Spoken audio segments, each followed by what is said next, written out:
En contrebas, masquée par une épaisse couche de brouillard, voici la capitale la plus polluée d'Europe, Sofia. Une distinction rendue publique lors du dernier classement de l'Agence européenne pour l'environnement et qui se base sur le taux de concentration de particules fines, dites PM10, dans l'atmosphère.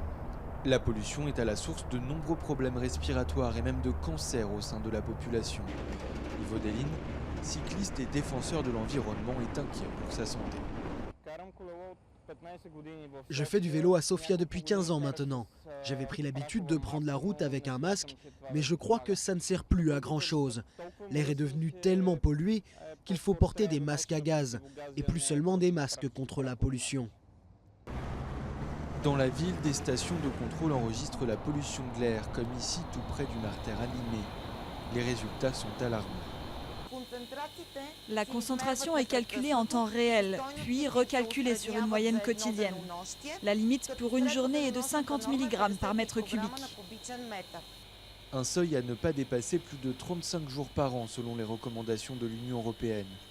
Et ici, les écrans de contrôle affichent des taux presque 2 fois supérieurs au seuil maximum. La situation géographique de Sofia, sur une plaine élevée entourée de montagnes, explique en partie la stagnation de la pollution, surtout en cas de brume et par temps calme. Mais le gouvernement pose la circulation routière comme première responsable. Les transports sont responsables pour presque 70% de la pollution à Sofia. Plus de 20% sont à imputer au chauffage à bois. L'industrie ne compte que relativement peu. Une pollution aux particules que l'UE souhaite voir clairement diminuer. La Commission a cité la Bulgarie en justice. Le pays s'expose à payer des amendes de plusieurs milliers d'euros par jour tant que ses émissions dépasseront les limites européennes.